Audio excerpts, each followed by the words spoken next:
Greetings and welcome to Hexed and Countered. I'm Joe. In this video, we will be doing some gameplay from the game World War I Deluxe Edition. This is from Decision Games, and it is a strategic level game covering the First World War, of course, and covering the entire thing from 1914 to 1918.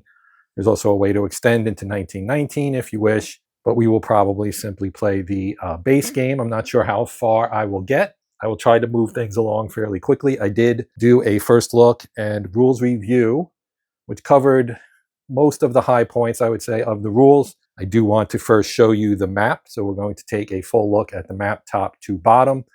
This way it is in the correct orientation as you would see it on the game table. We will, of course, be zoomed into probably about a third of the map as we play the game. And I will move the shot around for the various theaters. Right now, what we would see at the top, of course, is the Western Front and the Eastern Front. Now, the Eastern Front is fairly sparsely populated. As you can see, the Germans have one army. They're sitting in what became East Prussia, near Königsberg. Then you have some Russian armies there. They have 6 on the map. Now, of course, they were facing both the Germans and the Austro-Hungarians. The Austro-Hungarians have 3 armies there on the Russian front, or the Eastern Front. They also have an army in Trieste, which is bordering Italy. Italy starts the game as a non-belligerent. Moving more towards the center of the map, you can see we have some Austro-Hungarian forces in the south that are poised to attack both Montenegro and Serbia. Montenegro only has one small army. They are in mountainous terrain, however, and they do have a mountain unit, which will help them as far as survivability. The Austro-Hungarians are stretched a bit thin here. They've got 3 armies that, as we saw, were facing the Russians, and they have 3 more in the south to face the Serbians and Montenegro. And then you have Romania, which has 4 armies. They are neutral currently. You also can say the same for Bulgaria, which has 3 armies in their home territory. Greece has 2 armies. And then at the top of, or at the European portion of the Ottoman Empire, the Ottomans have 2 armies, one in Constantinople and one in Adrianople. And then as we move all the way to the bottom, you get the Middle Eastern Front and the Caucasus. The British have an army in Cairo. And the Ottomans have 4 armies, one in Damascus, of course, Syria. Then they have one in Mosul and one in Erzurum, and one that is just kind of sitting on a lake there in the Caucasus Mountains. Russians have 2 armies as well in the Caucasus. So the Ottomans do start as a neutral power, but eventually they will end up most likely joining the Central Powers and having to fight both the British and the Russians. So now that we've gone through what the initial setup is here for the 1914 first turn, which is the, I believe, summer of 1914. And you have a phase track as well. And the first phase is an initiative determination. We skip that in the first turn because the initiative automatically goes to the Central Powers. We also do not need to worry about the activation of neutrals, so we go to the first impulse. Now, the way the game works is pretty straightforward. Your impulses, this is where most of your action is going to take place. And you can have up to 3 per turn. And the players will alternate moving and attacking according to the rules for front activation, which we'll talk about in a moment, movement and combat. Okay, so basically in the first impulse, both sides get what is essentially a free activation. So the Central Powers will go first, and they will have the opportunity up in this area to invade either the Netherlands or Belgium and not have a negative effect on their own economy, basically, which is not the case for all of the other neutrality violations that may or may not occur in the game. So in this first impulse, they can, as they did historically, simply attack Belgium. They could also elect to attack the Netherlands if they wish to. They could also, in theory, not attack Belgium at all, although they are set up to do so in terms of where their armies are located. They do also get a free basically a free move into Luxembourg. There was no real there wasn't much armed resistance The Germans just basically moved into Luxembourg, and that put them, of course, adjacent to the main French armies there along the border. So that is likely to be, as I'm playing this solitaire and we'll be playing both sides, I can verify that, in fact, the first Central Powers activation will be the Western Front. Now, once the Germans do their thing, there won't be any Austro-Hungarian or Ottoman moves on the Western Front because they don't have any forces there. Once that's done, we will move to the Allies, and they can make a move to activate either the Western Front or the Russian Front. The Middle East, no need to activate that because the Ottomans are neutral. So an interesting decision will have to be made at that point as to whether we want to put the Russians on the offensive to put pressure on the Germans from the east and the Austrians, or do we want to have the French and British react on the west? Then you can have subsequent impulses for a second and a third activation. So in theory, both sides could activate all three fronts within one game turn. In practice, that probably won't happen all the time because you do have to expend a plan marker to activate each front. A couple of quick notes or / corrections before we actually start. Here is the mobilization point totals as we start. It's in this first column right here under 1914 under start. You can see the various countries. The ones, of course, that have the most are Germany and Russia. France also has 20, as do the United States and Austria-Hungary. Of course, the US is not in the war. The British start with a meager 4, as they were not fully mobilized yet. But you can see they start picking it up here in 1915 and beyond. The other thing I want to mention is that in the first turn only, you get to basically freely activate all of your fronts in the first impulse, and then you can actually spend plans. You all start with 4 plans each, and you can activate them in the second and or third if you wish to spend them to do so. So let's get things rolling here. There are some special rules for turn 1 that I'll talk about as they come up. And the first of those is going to relate to these 2 forts here. The 1 arrow pointing out, that is a level 1 fort. So this is Liège, which does have that. Wesel over here also has that.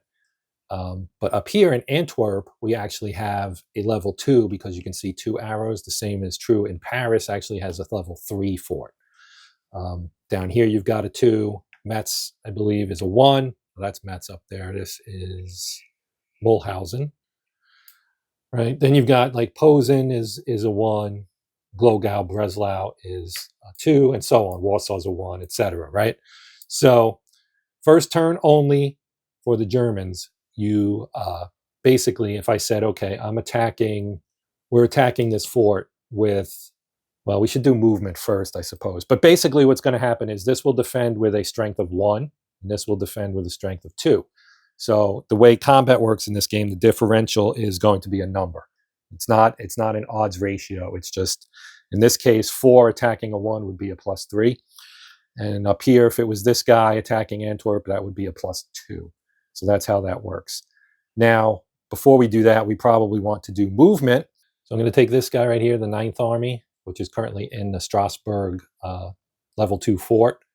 And I'm going to move him 1, 2. Put him here. We'll take this guy, and he's going to move through Luxembourg and into this area. So talking about terrain effects, you can notice this color. It's rough. Down here, we have some mountains, right? So the movement cost for rough is 2. So he was here. He spent 1 to go here because cities is just 1, like clear. And then from there, he moved here. So he spent 3. And in summer, which is the season that we are currently in, you get 5 movement points, all units. In winter, you get 4. So he's able to move up to here, right? And then once you do all your movement, that's when you'll actually attack. So we're going to take this guy. He's going to go 2, 3. So we're going to move him here and attack Antwerp. And this guy is going to move 2, 4, 5. He'll move there, so he can attack him. And then this guy, because I don't want to violate the Dutch neutrality, so we're just going to move him here, and he will attack Liège no more. Okay, so that completes Western Front. Let's move to the Eastern Front. Now you have rail movement here. You can see the rail lines, I'm assuming. And we have a unit up here in Hamburg, and we have one here in Berlin. And we can move them as we wish along the rail lines for rail movement, which changes the movement costs. So essentially, this unit is like a swing unit almost. This is the front line here. It's kind of yellow. So they could move, they're in the Western Front technically right now, so they could move by rail along here and so on to Frankfurt and then over, and then you can actually do regular movement as well. Like they could stay on the rail to here, and then if I wanted to move them, or here, and then if I wanted to move them to, I could actually move them all the way to Strasbourg if I wanted to. Or since we only have one lone unit here, 8th Army, we do have, this is the 9th Army. We could say, okay, we're going to move him to, something like maybe through Danzig and then down to Thorn-Graudens to stay in their own territory. And then from there we can advance, and we could actually try to take Warsaw, I suppose. So maybe we should do that. So once he's here, then this costs 1/3 movement point. So you go 1, 2, 3, that's 1. 1, 2, 3, that's 2. 1, 2, 3. He spent 3. So he'd go 4, 5, 6. That works perfectly. So I'm offsetting it a little bit to denote that I have to do combat there. Now this unit here, I'm going to leave in place, kind of guarding the route to Königsberg. None of these units currently exert a zone of control because they're all in mobile status and have to remain in mobile status throughout turn 1 on the for everybody but France. And France can only put units in entrenched mode during the second impulse, not the first impulse. And of course, they will have to spend one of their plan markers, which is this guy right here, sideways, but you get the idea. They have a box that you'll see in a moment as soon as I shift the camera to the south for Austria-Hungary. Let's take care of the aforementioned Austria-Hungary. Now, one note on them, both this area and the Balkans are considered Eastern Front. So there's 3 fronts in the game. You got the Western Front, the Eastern Front, and then down at the bottom, down there, you've got the Middle East. So these guys and the guys that are down near Serbia are in the same front. And in turn 1, the Austrians are prevented from attacking both Russia and Serbia. So they can only do one or the other. So I think what we'll end up doing is not attacking the Russians. We will attack Serbia instead. But I'm going to take this guy, and he's going to move 1, 2 and set up shop here in Lemberg.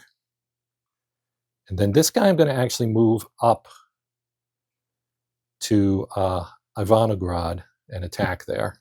Actually, no, I'm not going to do that because what I just said would prevent me from attacking there. But let's move this one, 1, 2, and we'll stop right there. So we've kind of made a little bit of a front line there. Now this whole area here is open, but with the mountains here and the Russians, they can only go so far because the mountainous terrain, which is rough, so that does cost 2. Yeah, there is no mountain in here. Looking at the terrain effects chart, I printed it out. It is in the rule book, but if you don't print it out, you have to flip pages, so I printed it out. All right, I'm going to take a moment here and shift the camera so we can see the central section. There won't be any action from the Central Powers on the Middle Eastern Front because the Ottomans are prevented from moving in turn 1. They are not yet in war. Now we can see Italy, of course, they're not in the war either. That there is an Austro-Hungarian unit there. Now, one thing I want to talk about is the Austrian Second Army, which is this guy right here. It's hard for me to say Austro-Hungarian every time, so I'm going to probably shorten it to Austrian, even though obviously they had Austrian armies and Hungarian armies being a dual monarchy in the same, they were actually separate armies in many cases. But here's the Second Army. Man, that's shaky.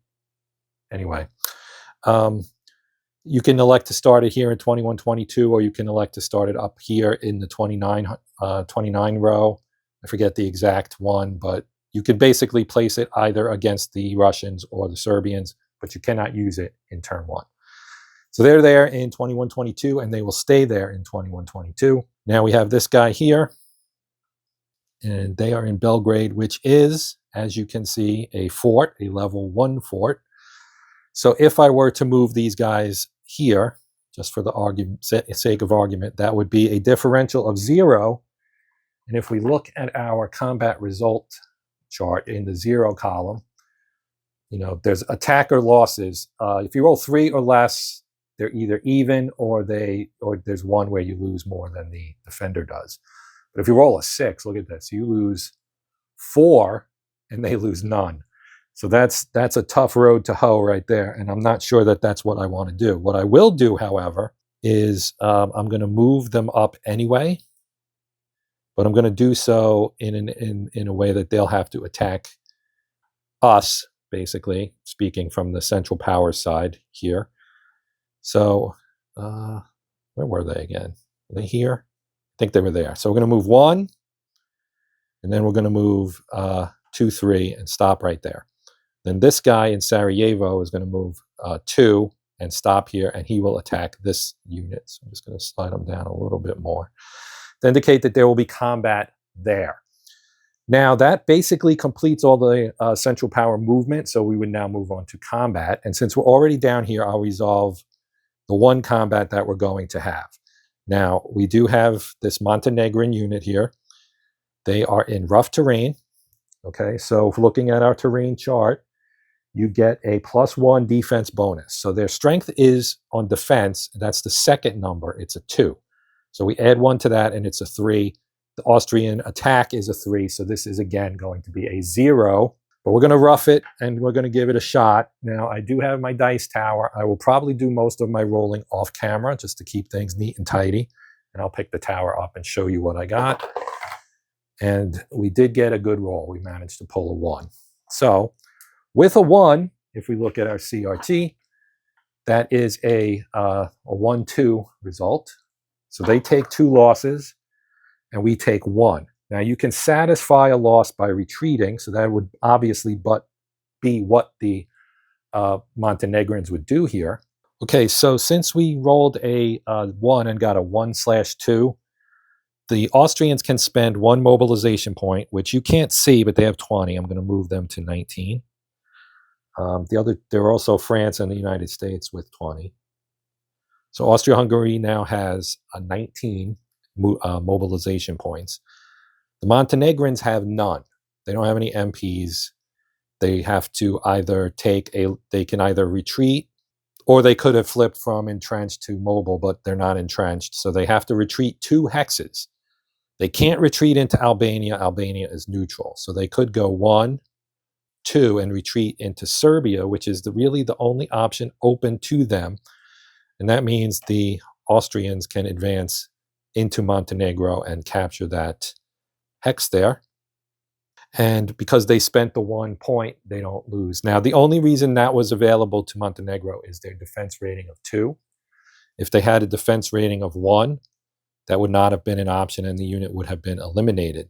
But because they have a 2, they can retreat 2, because that allows them to stay alive by retreating into an allied country, much like the Belgians could do with France if they were forced to retreat out into France, out of their own country, which may or may not happen. They do have a defense rating of 3.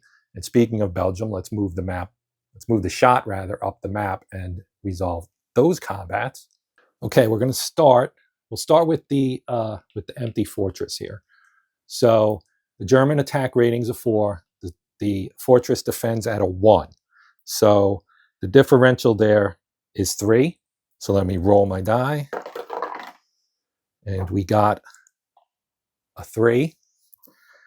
And on a differential of 3, a 3 gives you 3/2. So any single loss will eliminate the fort. So the fort gets a fort destroyed marker. I'll just put that right there. And then the Germans, they're going to have to spend 3 mobilization points to avoid the loss there. So they're going to have to do that. So they go down from 30 to 27. Okay, so that was not a great roll for them, but it could have been worse. Now up here, we've got a differential of 2. So we're going to do the same thing. We're going to roll.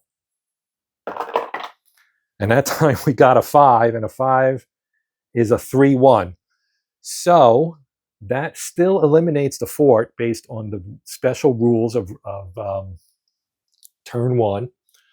So the fort is destroyed, but now we have to spend, what was that? What did I say that was again? 3.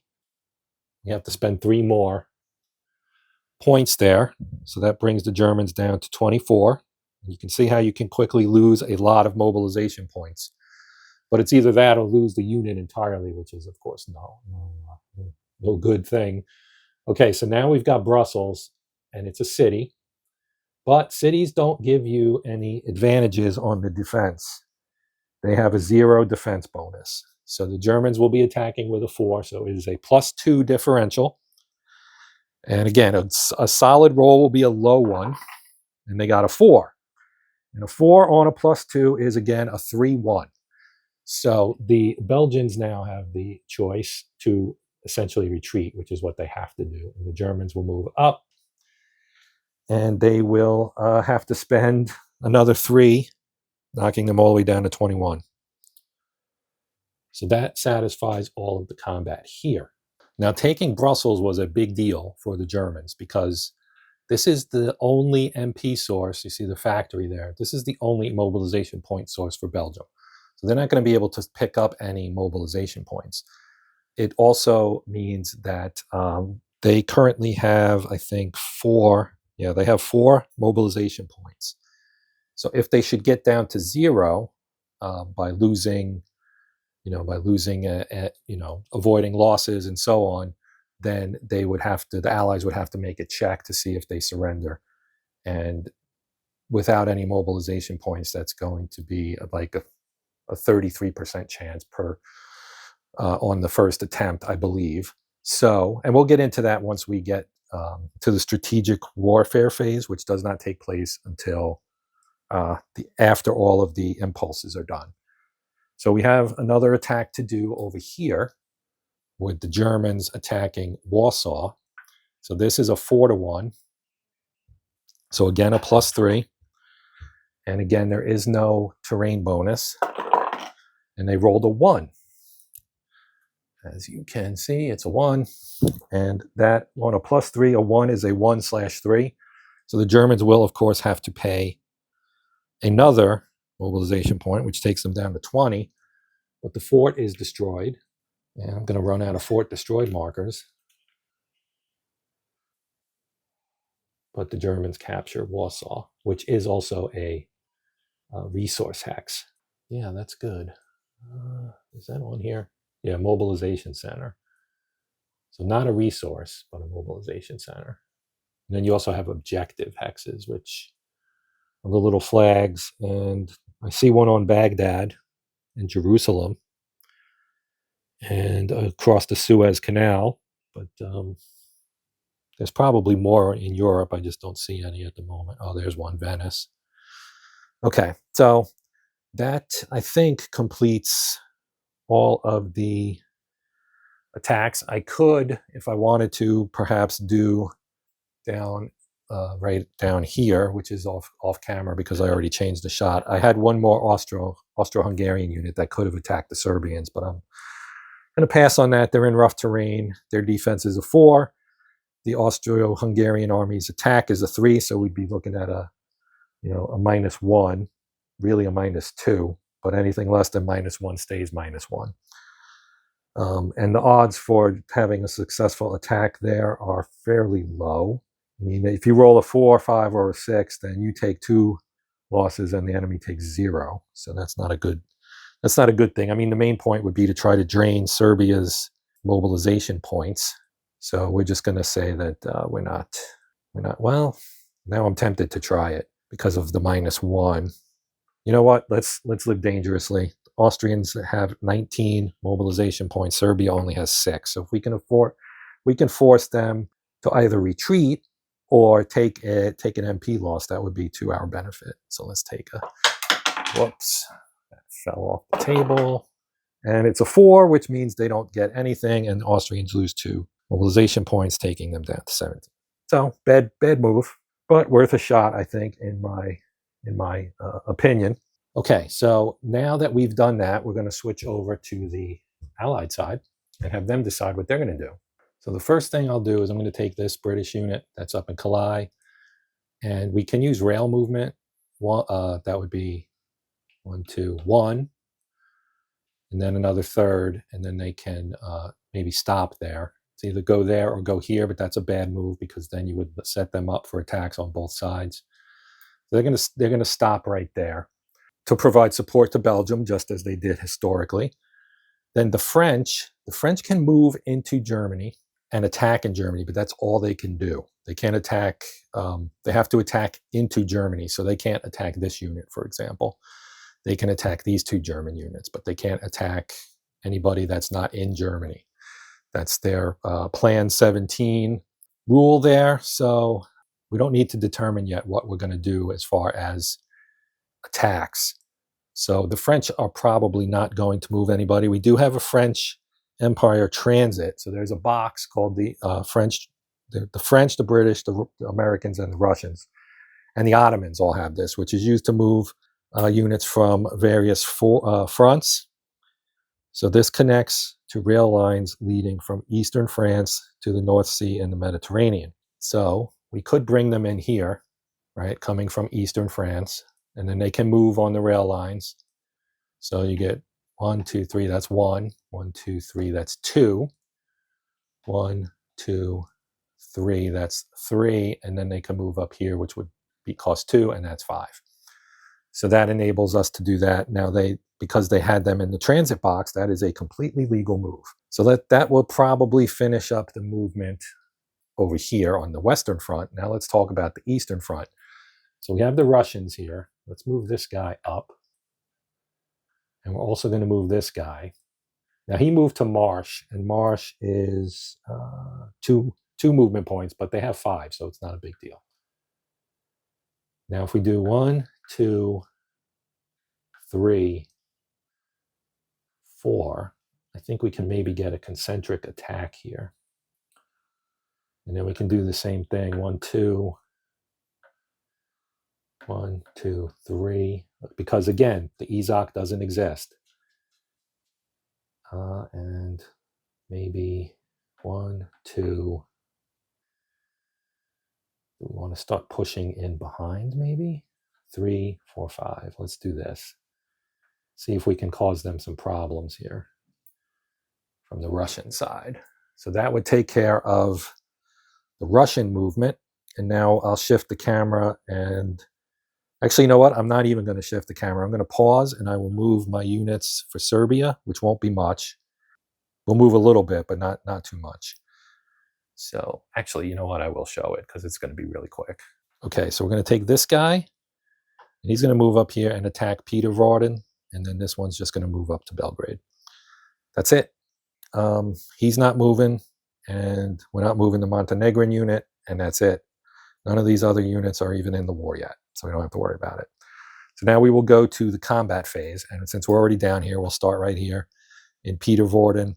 They're attacking a level 1 fort. They are a 2, so they only have a +1. Take a roll. It's a 2. And 2 on the +1 is 1/2. So they're going to take the fort or destroy the fort, and then they will have to spend a mobilization point, which leaves them with 5 to cover that loss. And that's all that's going to happen down here. So now we're going to move up here, and we can do this one. Now this one's an interesting one because we have 2 units attacking 1 unit, and they're in Lemberg, and they get no defensive bonus because the terrain there is clear. And the city affords them no protection. Okay, so it is a 6 to 4. So that is a +2 differential, but they do get a bonus for the concentric attack. A concentric attack occurs when at least 1 attacking unit is in or adjacent to every hex adjacent to the defender. Okay, so that one's in adjacent. This is adjacent to the attacker, so that covers these 3. This one covers all these 3, and this one is also here, so that double covers that one. What that does is it doubles the loss for the defender. So we have a +2 differential, And we roll, and they rolled a 6. So a 6 is going to be bad. So 6 is a 4-0 result. So they take 4 losses. Now, the Russians do have plenty of mobilization points. They have 30. Manpower was not a problem for the Russian Empire.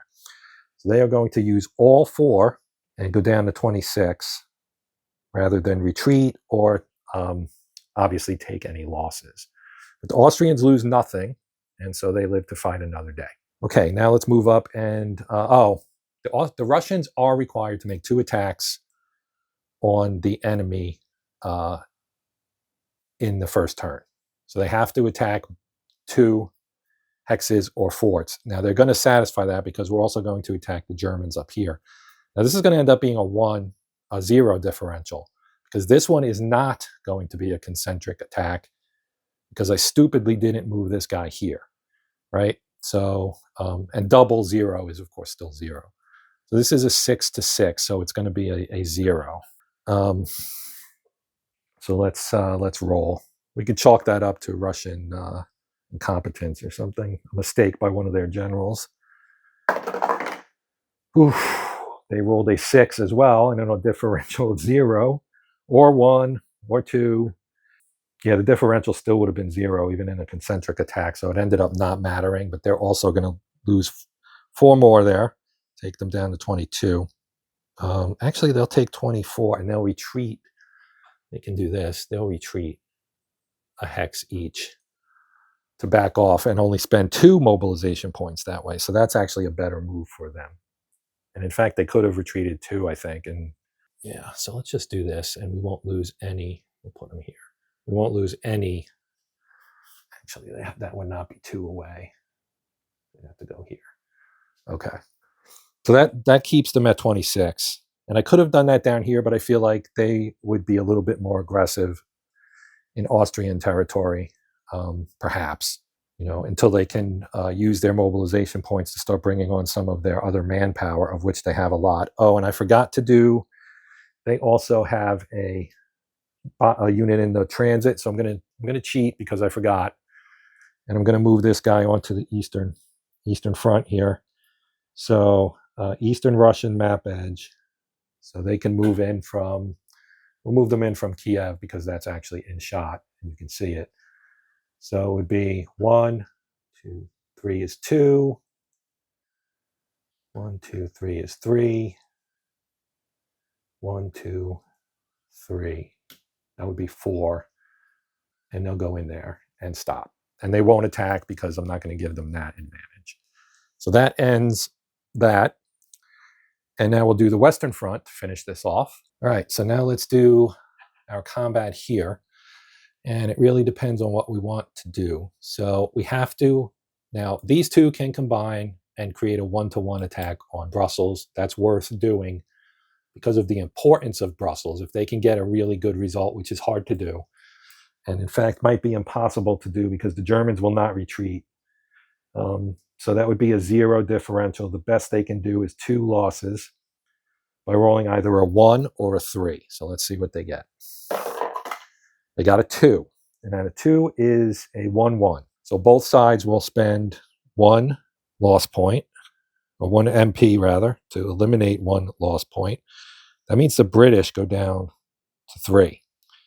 Now you could also take it from the Belgians, but that would not be right move because the Belgians need to hold on to their mobilization points to avoid being possibly collapsing and being out of the game and handing the Germans a bunch of victory points.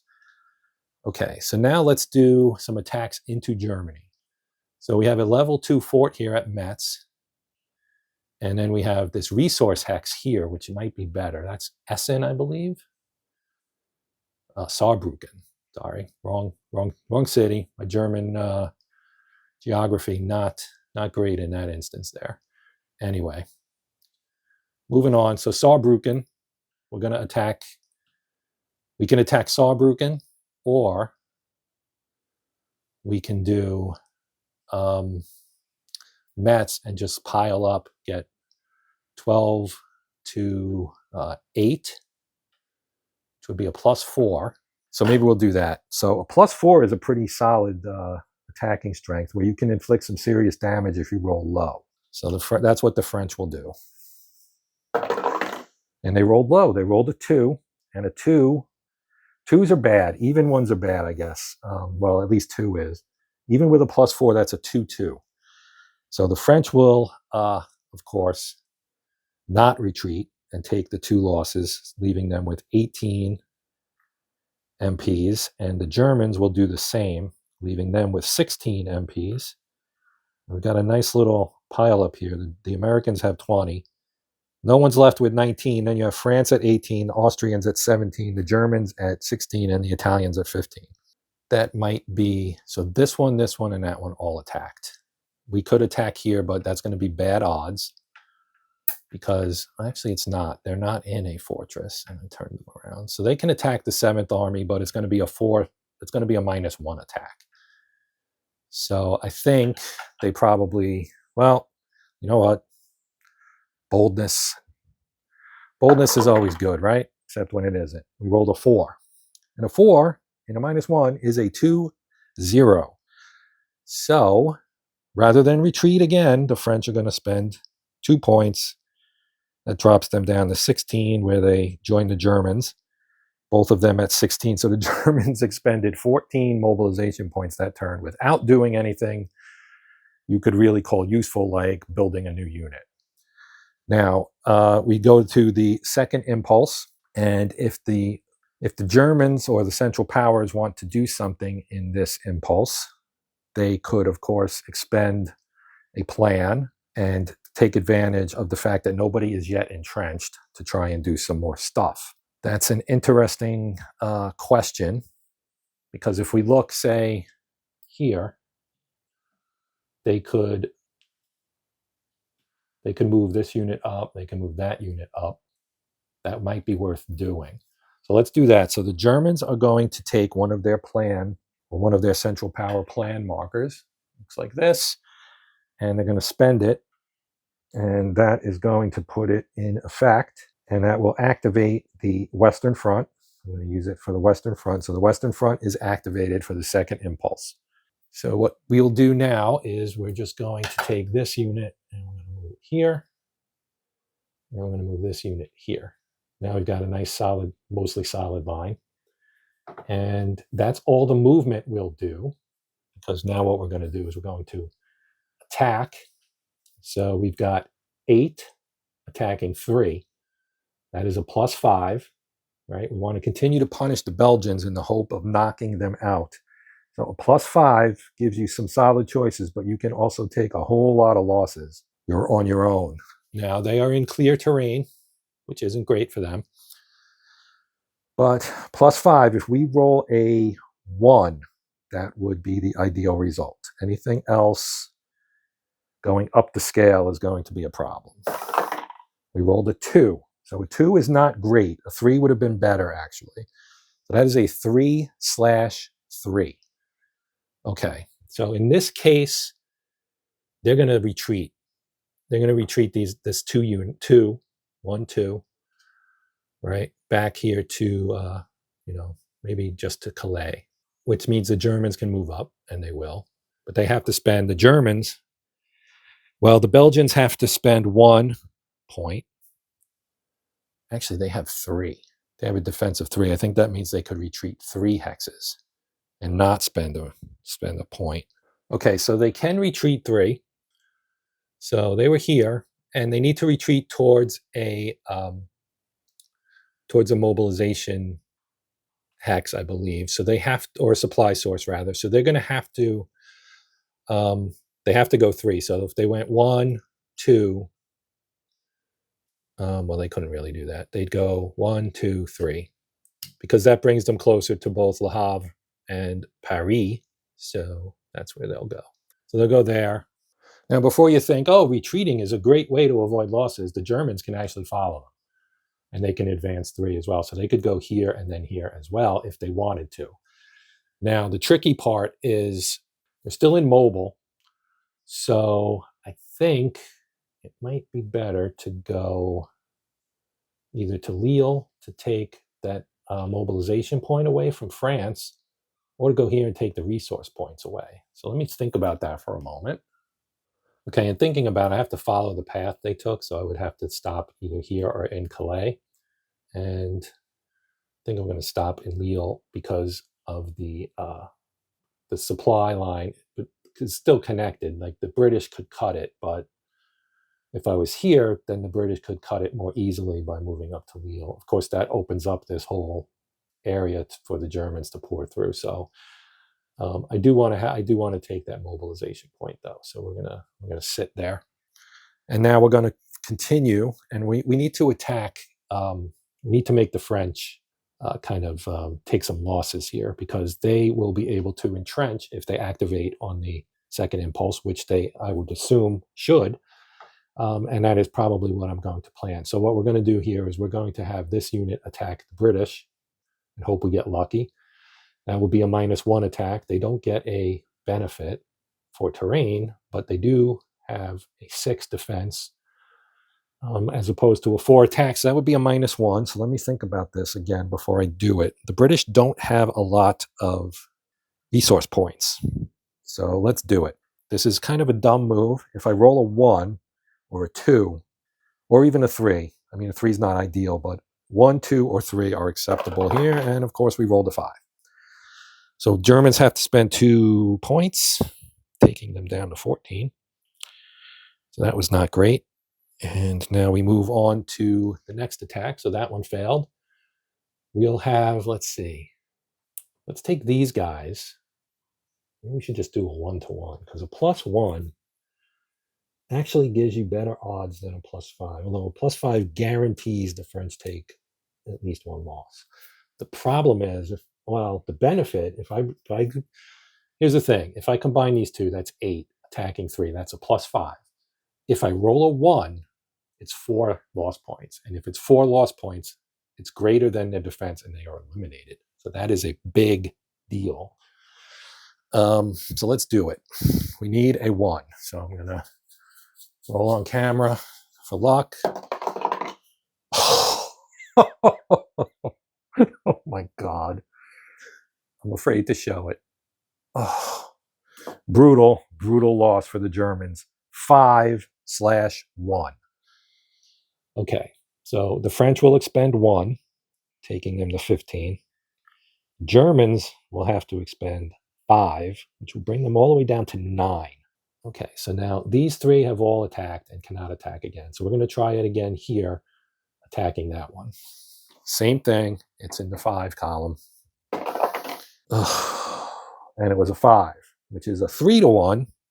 So now the Germans are down to 6, and the French will lose 1 more and go to 14.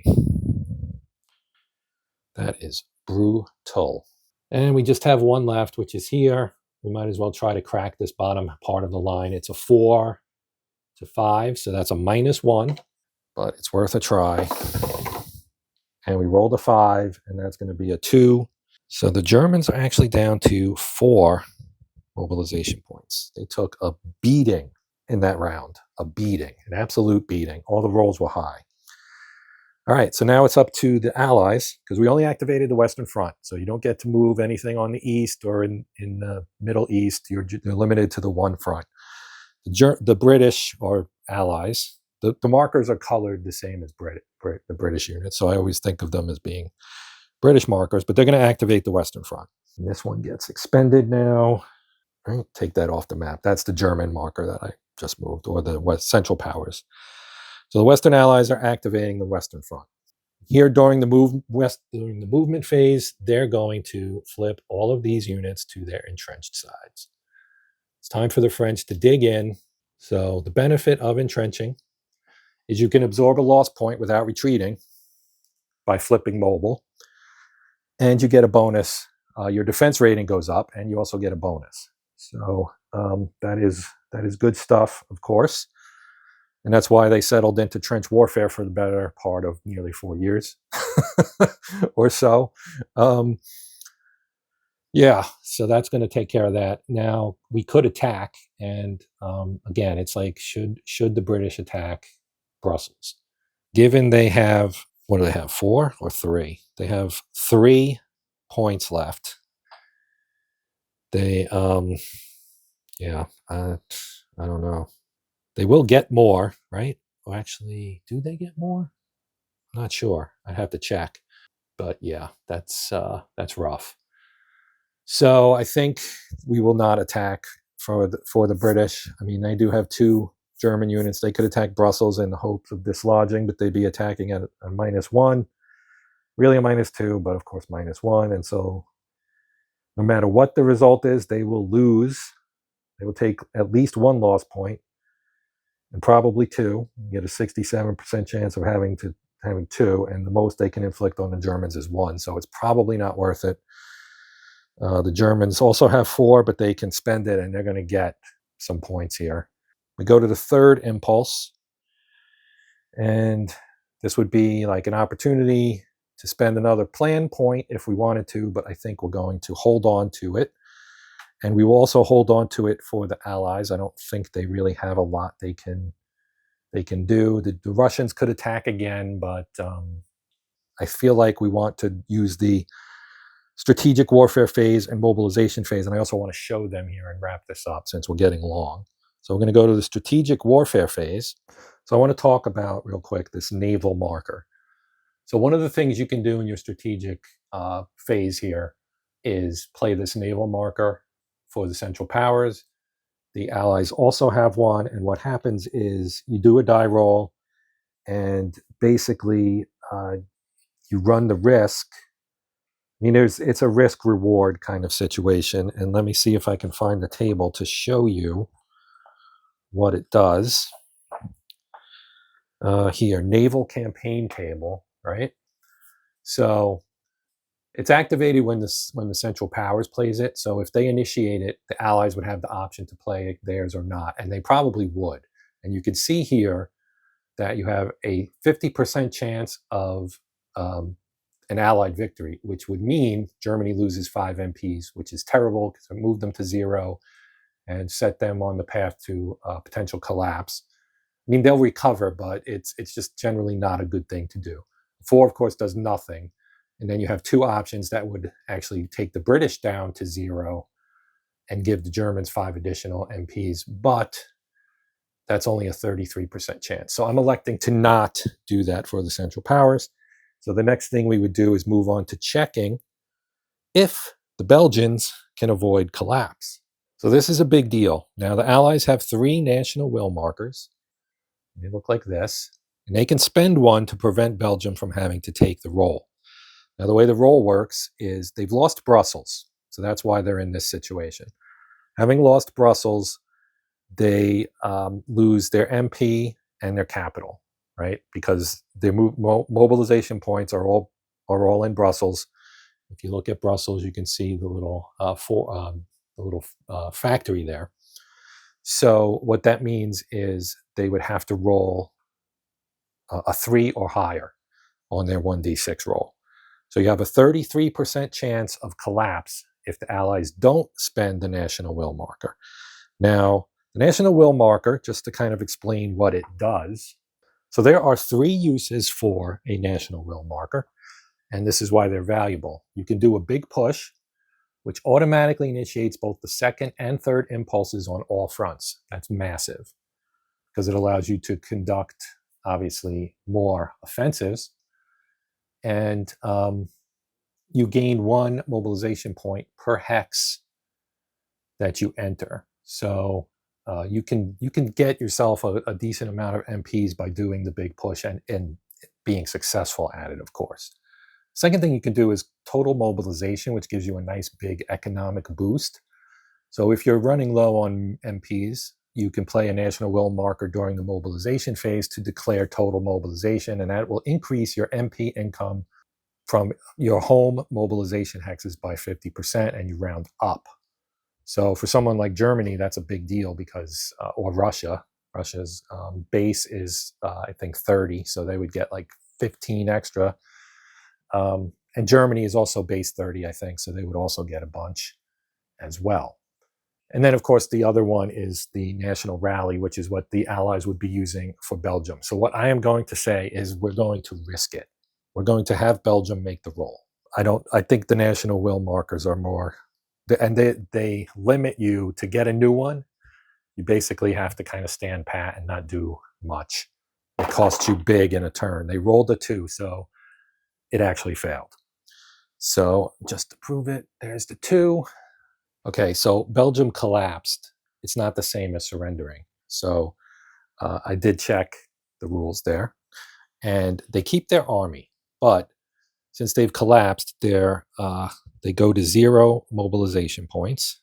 And the mobilization point track is currently a mess. Let me clean this up. So their MP goes to this. Belgian collapse. They get a 0.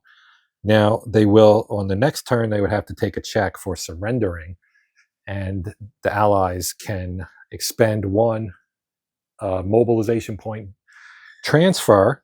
They can transfer 1 point to the Belgians to keep them from having to make that check. So the Allies will have to spend 1 MP per turn to keep them in the war, which would keep their army on the field, which is, ideally what you would want to have happen.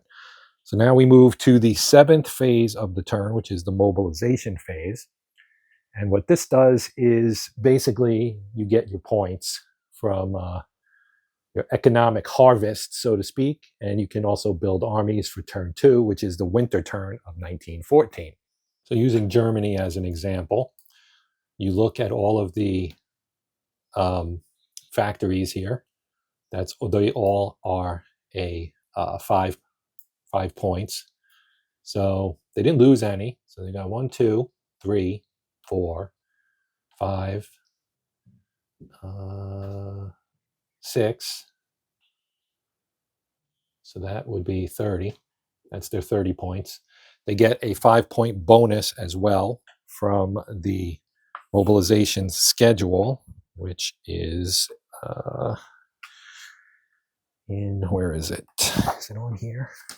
Yes, it is on here. So the MP modifiers by turn, you can see turn 1, turn 2 for Germany is down here. They get a +5. Actually, I shorted them. They should have had 35 now that I look at it. Oh, this is turn 1. Sorry. So they get a +5. So I have 35. So I'm going to move their marker to 35, which is on the bottom of the map. And I will do the same for the other countries. And then we will move on to the turn record phase.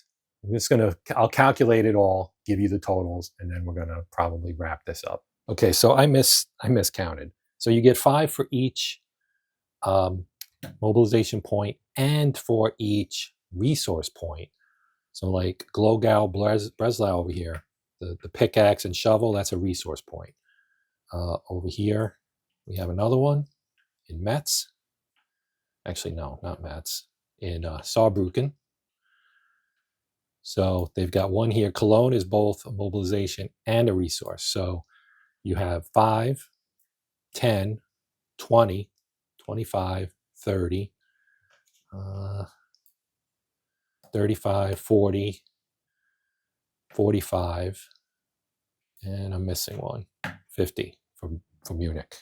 So they got 50. They had 4 carryovers, so they're actually at 54. Austria, they pick up 30 and they get 17 more, so they actually have 47.